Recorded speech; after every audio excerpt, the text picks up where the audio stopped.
Uma alegria imensa estar aqui começando mais um podcast, Bate-Papo da Construção. Uma satisfação estar aqui com meus amigos de profissão, amigos de vida, há muito tempo. Queria que cada um desse uma breve apresentação de quem que você é, o que você faz. Quer falar primeiro, Mariana? Bom, vamos lá. Meu nome é Mariana, eu sou arquiteta e corretora de imóveis aqui em Franca. Tenho um escritório que a gente tem as 3 frentes aí, arquitetura, construção e imóveis. O que a gente vai falar aqui no bate-papo nada mais é do que a gente conversa todo santo dia, Perfeito. Que é o que a gente explica para os clientes, é o que a gente orienta amigo e é o que a gente faz aí há 10 anos. Exatamente. Bom, sou o Ítalo, já estive num podcast anterior aqui no BPC, agradecendo de novo o convite aí da turma da organização, do Claudinho Ferreira. Sempre bom estar aqui, principalmente com esses dois aqui que a gente sempre se entendeu muito bem. É muito legal participar de novo do bate-papo. Eu sou o Ítalo Mazzucato, sou arquiteto também. Hoje eu trabalho na Smart G com meu amigo aqui, sócio Gabriel Faleiro, engenheiro civil. Maravilhoso, melhor de Franca.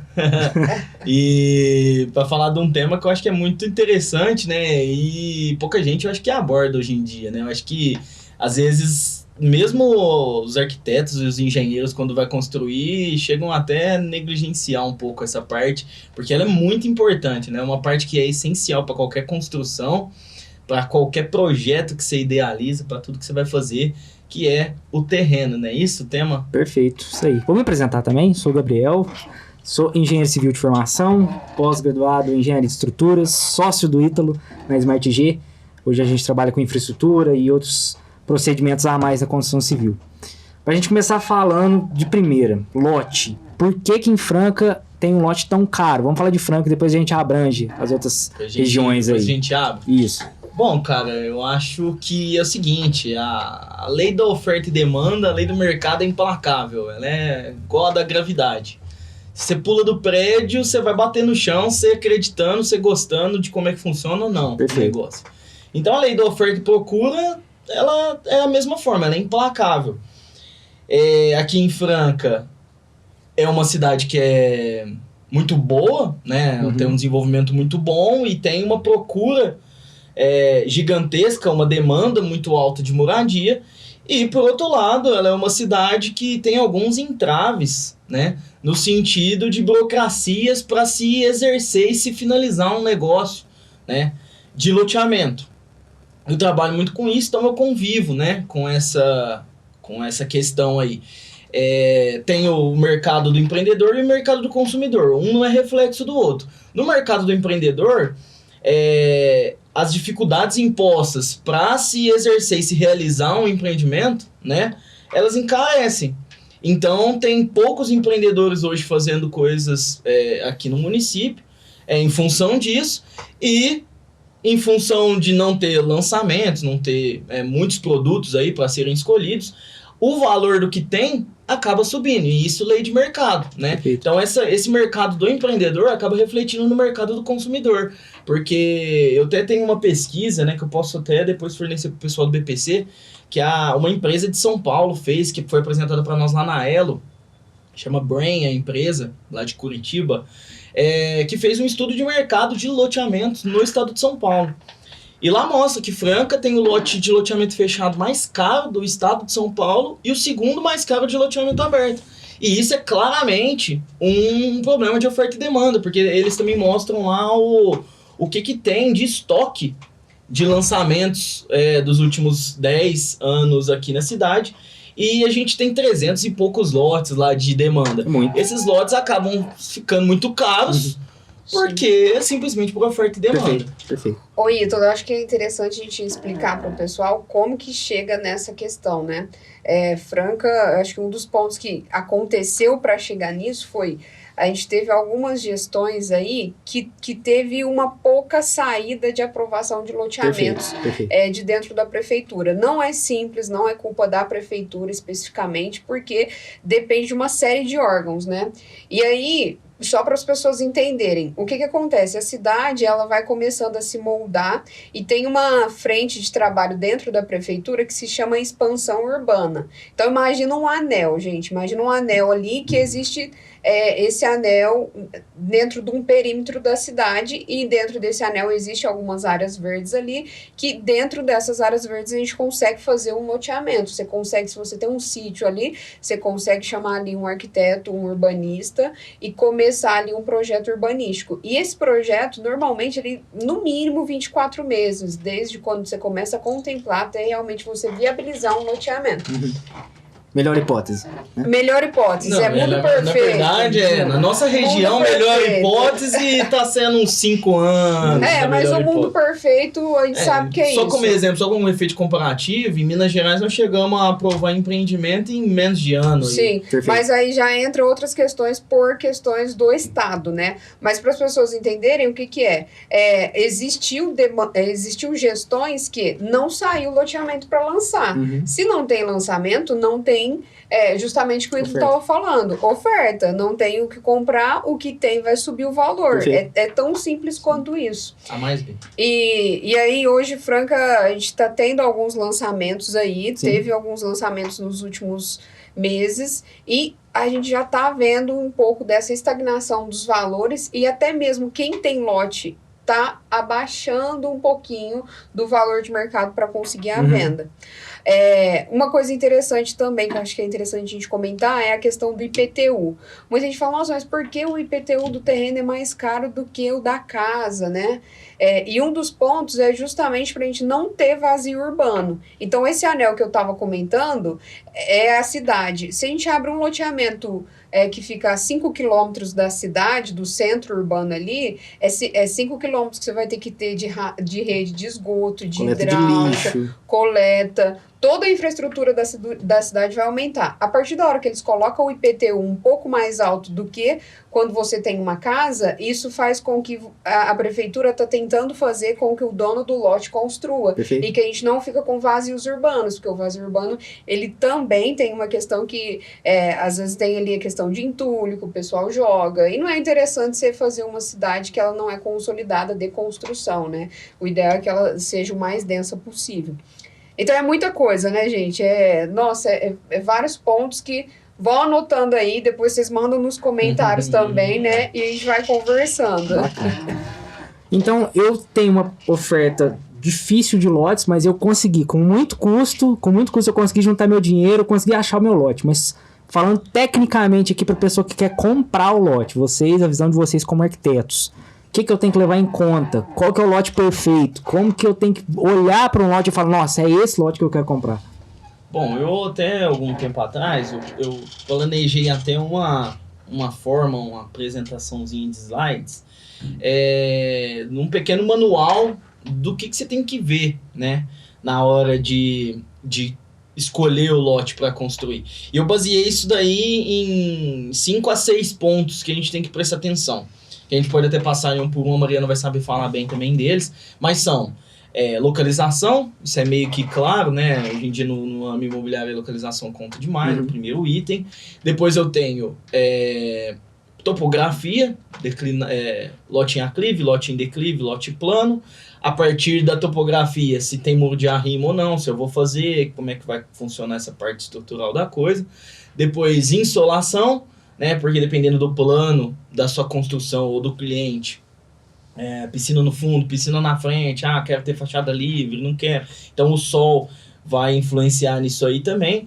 E depois eu falo de valor, né? Valor de mercado comparado a outros lotes parecidos, como é que aquele lote ele está localizado, onde ele está situado na questão mercado aí também, né? Então eu acho que primeiro falando de localização, a Mariana que tem imobiliária aí, eu acho que ela pode abordar melhor essa parte. Bom, realmente esses pontos que o Ítalo levantou é muito importante. Eu gostaria de agregar só a questão de documentação, que é importante também. Bacana. Você estar respaldado de um profissional que realmente vai te orientar a tirar uma matrícula atualizada do imóvel. Perfeito. Naquela matrícula ali, por exemplo, se o proprietário às vezes tem alguma ação judicial e às vezes aquele terreno entrou na penhora, algo do tipo, vai estar isso na matrícula Se o terreno atualizada. está calcionado, às Exato. vezes você está bloqueado na Uma coisa que às vezes eu vejo cortando vocês, mas pra gente falar tecnicamente e expondo isso pras pessoas que estão assistindo a gente. Muita gente fica focada em escritura da casa, escritura, mas a matrícula que vai contar tudo ali que tá do Sim. imóvel, né? Muita gente, eu tenho escritura, mas se não tá verbado na matrícula, às vezes o lote tem alguma restrição, então o importante, o documento oficial, o mais importante que a gente pode colocar assim é a matrícula. A matrícula eu coloco ele como um dos mais importantes. Perfeito. Todos são. Mas a matrícula eu sempre comento com o cliente que é praticamente você puxar a capivara do terreno. É isso aí. E ali, a matrícula nada mais é que é um documento que lá vai estar a frente do terreno, fundo, lateral, metragem quadrada, e vai estar contando, o Ítalo comprou aquele terreno da loteadora quando foi lançado o loteamento. Depois a Mariana comprou do Ítalo de tal forma. Depois o Gabriel comprou da Mariana, então, consequentemente, mostra o histórico ali daquele terreno. Então é muito importante Show. essa parte de documentação também.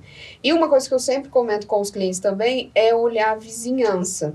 É uma coisa que hoje em dia isso interfere totalmente no projeto em si, né? Às vezes eu tô com um caso lá, eu tenho uma cliente que ela quer montar um estúdio de fotografia. Então, por exemplo, se a gente tiver um prédio do lado, porque o ponto-alvo dela é iluminação natural. Ela quer fazer o máximo possível de fachadas de vidro para ter essa iluminação natural. Se você tem um prédio do lado que faz sombra ali o dia todo, você pode ser todas as outras características, ser a melhor de todas, mas não vai atender a necessidade. E outras coisas quanto à vizinhança também, principalmente se você vai construir um bairro mais consolidado. Por quê?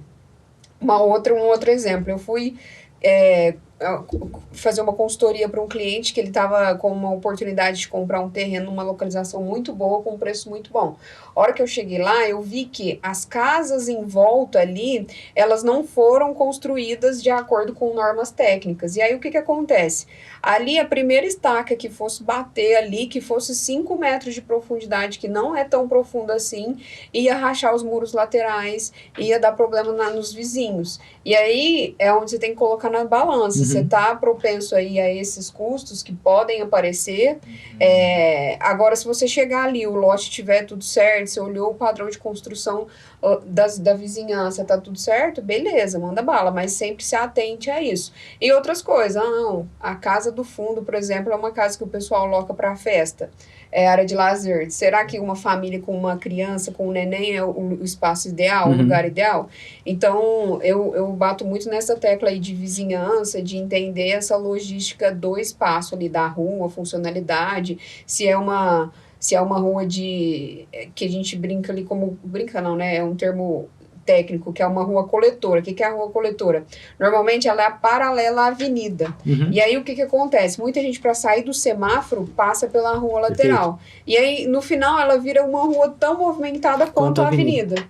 Que é a mesma coisa. Se o cliente tá procurando ali uma tranquilidade, talvez não seja o ideal. Então, Ítalo, só partindo do que eu acho muito interessante, eu sempre foco, apesar de todos esses itens serem importantes, eu foco muito na pessoa, na família, no estilo no estilo da pessoa que vai morar ali. Às vezes é um jovem que não quer ter carro, isso e aquilo, ele tem que morar na avenida, porque provavelmente vai ter um supermercado próximo, uma farmácia próximo ao trabalho. Então, todo lote é bom, depende para qual ser humano que vai ser aquele lote ali. Perfeito. Acho que é a função do arquiteto, né? É a função. Igual você falou de um monte de coisa em relação à localização, e eu acho que isso é muito nossa função. A partir da pessoa, a partir do cliente que você tem, você vai fazer um paralelo com todos esses itens que a gente citou aí, que tem que ser abordados no empreendimento. Então, definiu o cliente, definiu a pessoa que vai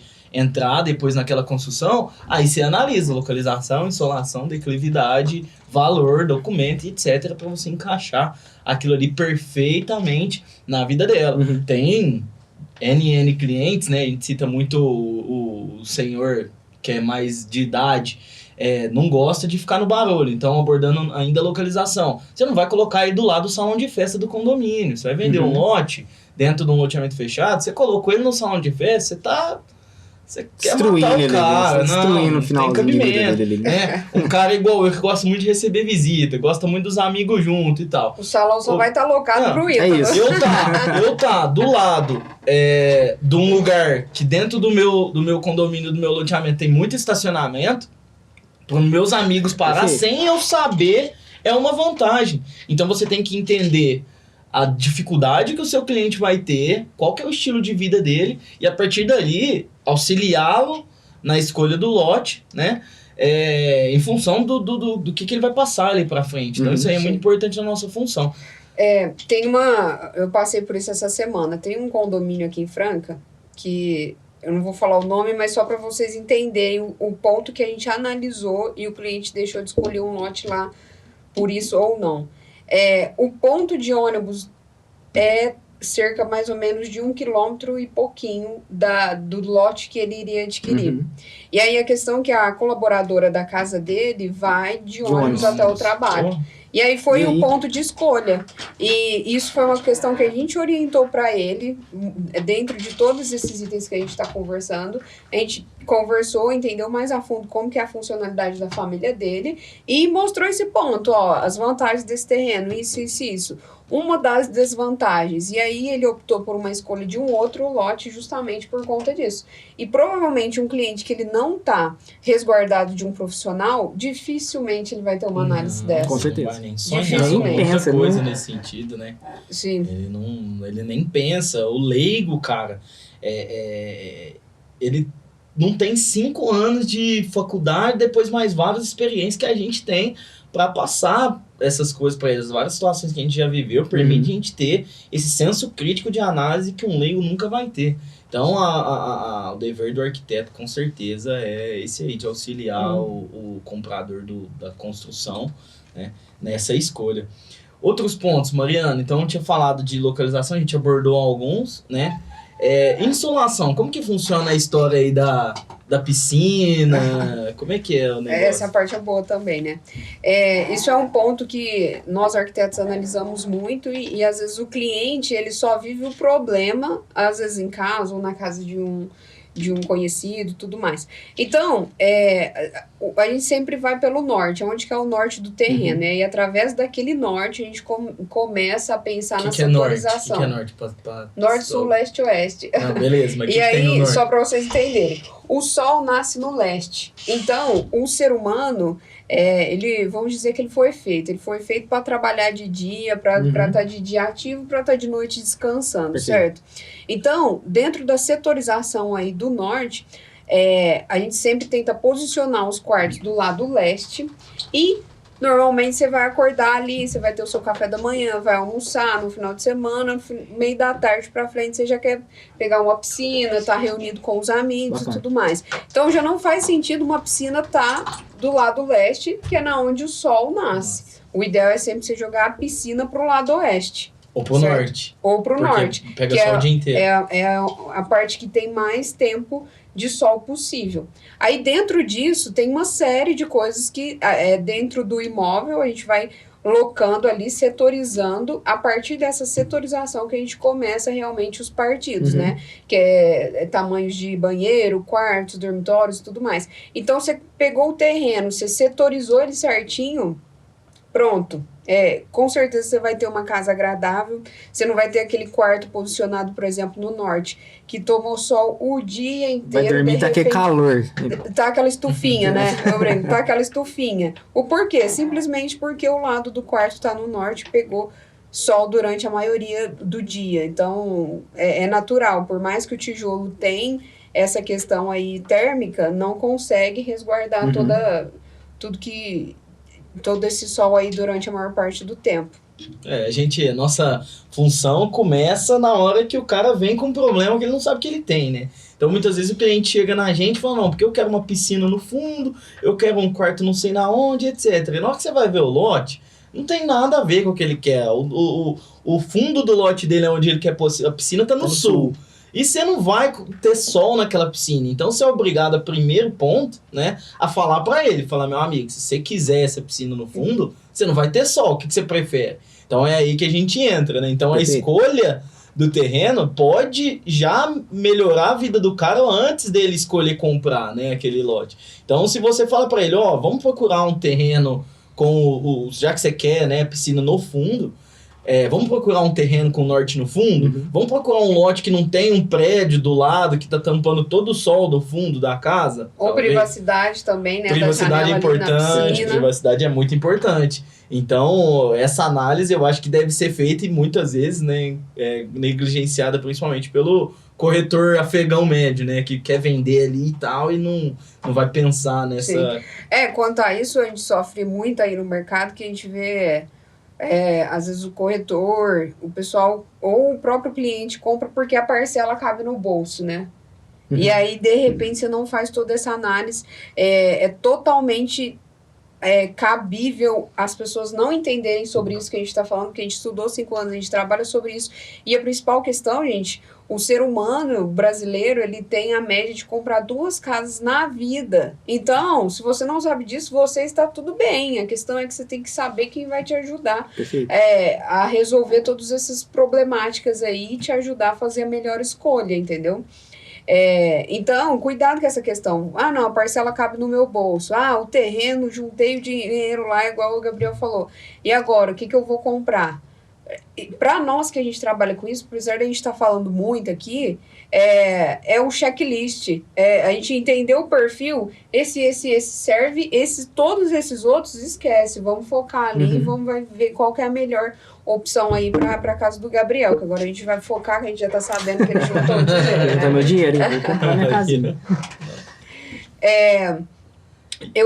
Outra questão que veio na minha cabeça aqui, eu gosto bastante de exemplos, né? Que aí, coisas que eu vivenciei, veio um cliente até o escritório, aí ele me falou, Mariana, eu comprei tal lote de tal condomínio.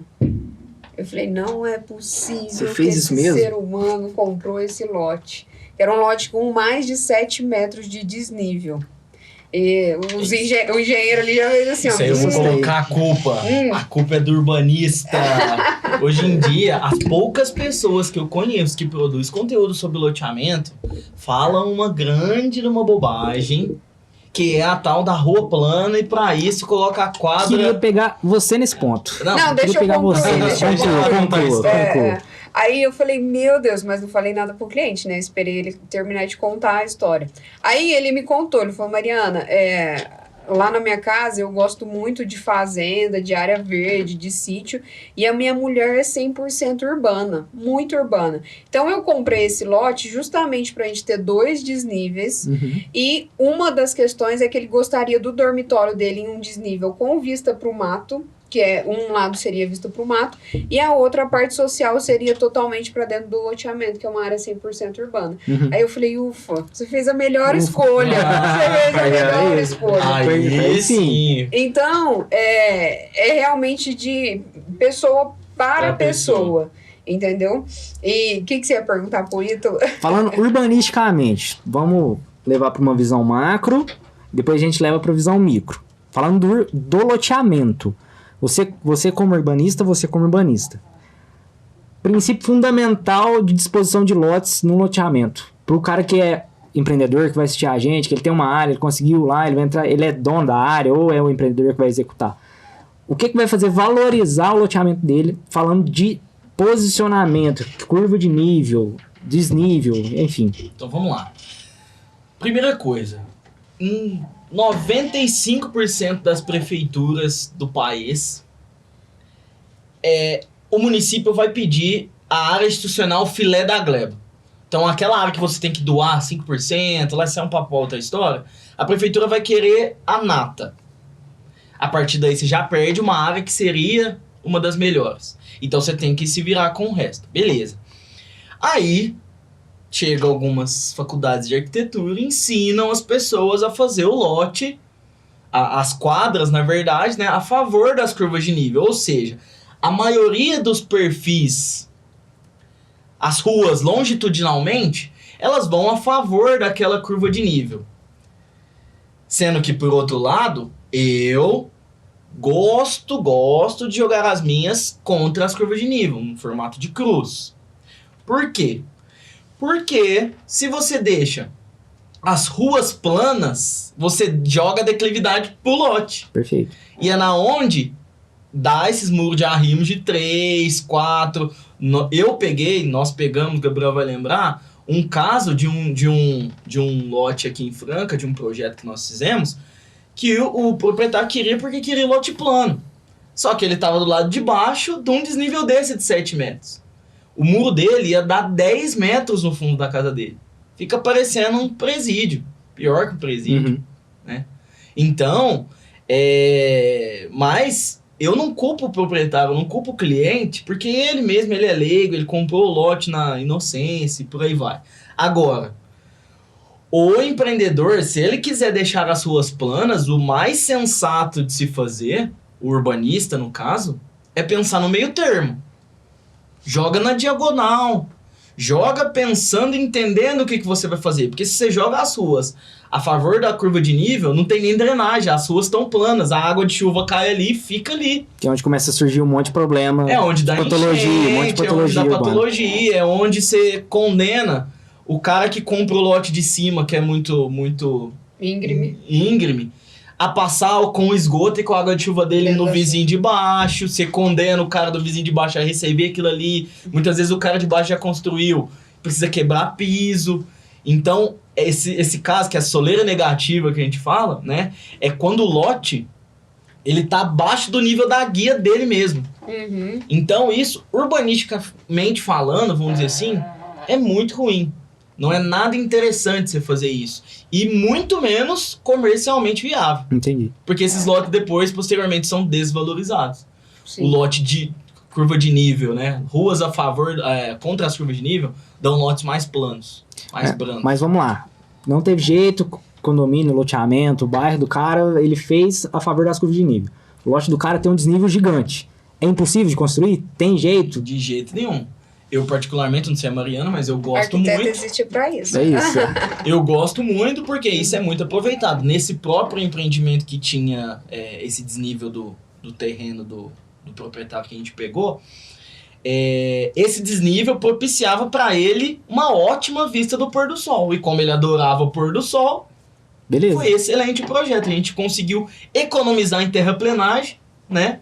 Porque a gente fez a residência nesses desníveis de meio em meio, né? E conseguimos economizar em terraplenagem para ele ver o pôr do sol e ter a sala no pôr do sol do jeito que ele queria, etc, etc. Agora, quando o projeto não é feito por um bom profissional e o profissional pega e faz o platôzão no nível mais baixo e etc, e deixa você com um muro de 10 metros no fundo, aí é ruim. Aí mata. Sim, é complicado. Quanto a isso, eu me lembrei de uma coisa que eu tenho visto em alguns loteamentos agora, que eu não sei se vocês já viram. O loteador ou o terrenista, eu acredito que seja o loteador, né? Aquele que vai executar o loteamento. Ele pega uma quadra, quando o Ítalo fala quando ele fala dessas cotas, nada mais é do que o desnível, gente. Está subindo, está descendo. Eles pegam, por exemplo, uma quadra que está em desnível, e aí, antes de vender, eles vêm e fazem toda a parte de terraplanagem, lote por lote. Lote. Uhum. E aí, a quadra, ela fica toda bonitinha. Você vai no loteamento, ele tá lindo. Por quê? A quadra era um super desnível, só que aí o cliente vai chegar lá, olhar aquilo ali e falar, nossa, mas isso vai me dar um muro de arrimo gigantesco. Aí, o que o loteador faz? Que é uma estratégia de vendas muito boa, que é pegar as máquinas, faz a terraplanagem, vira aquele bolinho, sabe? Vira aquele bolinho com a terra toda organizada. Que é ótimo, porque a hora máquina é um custo barato. Perfeito. Você organiza a terra ali, visualmente fica muito bonito, só que não é porque o terreno tá nivelado, porque muita gente que compra o terreno sem orientação de um profissional, olhou o terreno, ele tá planinho, não vai ter muro de arrimo, não vou ter gasto com isso, não vou ter gasto com aquilo. E na verdade não, você tem que olhar se tem aquele morrinho já, aquilo ali vai ser um muro de arrimo, ali você já vai ter que fazer um muro de arrimo ali. Perfeito. Então é um ponto que eu tô só querendo alertar pro cliente final, que os loteadores têm feito Eu acho que agrega valor sim, porque você não vai ter que fazer uma movimentação de terra. Esteticamente fica bonito, fica limpo, Muito porque mais não fica comercial. com mato, né? Uhum. E não fica aquele desnível natural ali. Mas não é por conta disso que não vai ter o muro de arrimo.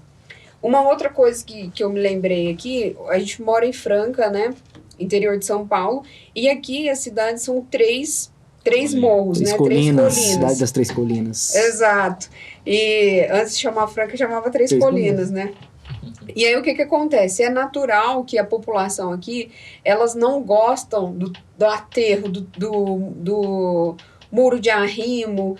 Chega muita gente no escritório assim, fala, eu quero um negócio plano, isso e aquilo. Mas por quê? Às vezes essa pessoa morou numa casa durante 20, 30 anos, que não tem a engenharia tão atual, que o Gabriel pode falar sobre isso, nessa parte de impermeabilização, nessa parte de dreno. Hoje em dia é muito tranquilo, gente. O muro de arrimo não é dor de cabeça. Não é, todo mundo chega Não com a é. dor, parecendo que é o problema da vida. Vai ter que ver muro de arrimo.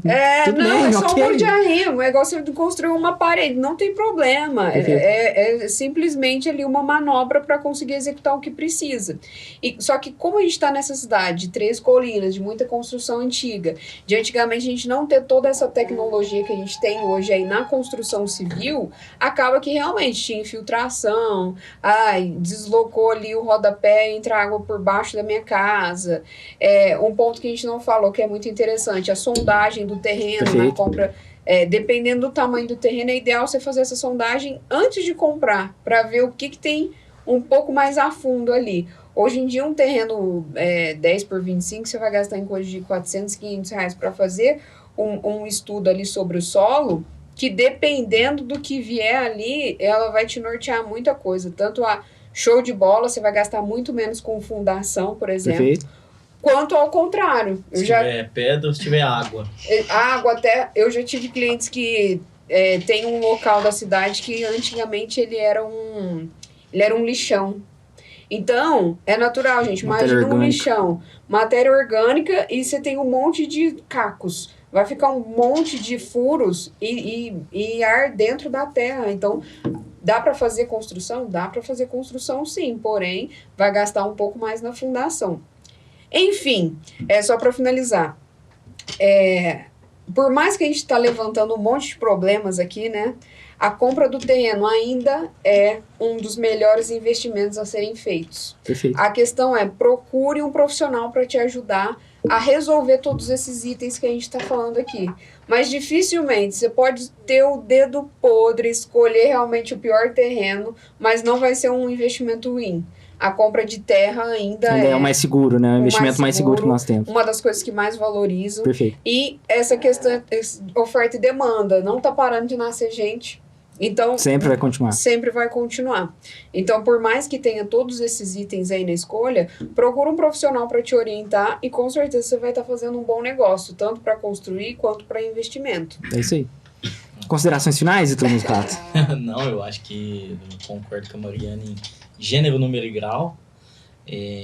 Setor imobiliário, no momento que a gente vive, ele é muito bom porque ele é seguro, ele não derrete, ele é concreto. A não ser que tenha terremoto igual lá na Turquia, lá a gente tá garantido, vamos dizer assim. Enquanto a bolsa derrete, títulos e etc. Seu terreno não vai sair de lá. O seu terreno vai ficar no mesmo lugar. Então continua sendo um excelente investimento desde que você escolha com critério, desde que você tenha análise e avaliação em cima dele. Eu acho que é isso aí que é o resumo da história mesmo. É isso aí. Meu avô me falava, né? Cria juízo, menino. Compra um terreno pra você. Acho que é a melhor coisa que a gente... tijolo. É isso aí. Checkmate. É a melhor Fechei coisa. em bolsa.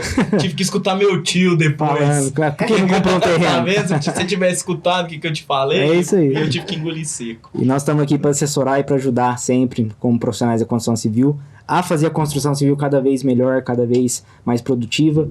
É o carro-chefe de todo o país. Nós estamos aqui para ajudar isso. Muito obrigado pela presença de vocês. Eu também agradeço por poder estar aqui no BPC e terão próximas oportunidades, nós estaremos aqui conversando. Tá certo. Um abraço. Pessoal. Valeu. Obrigada. Obrigado.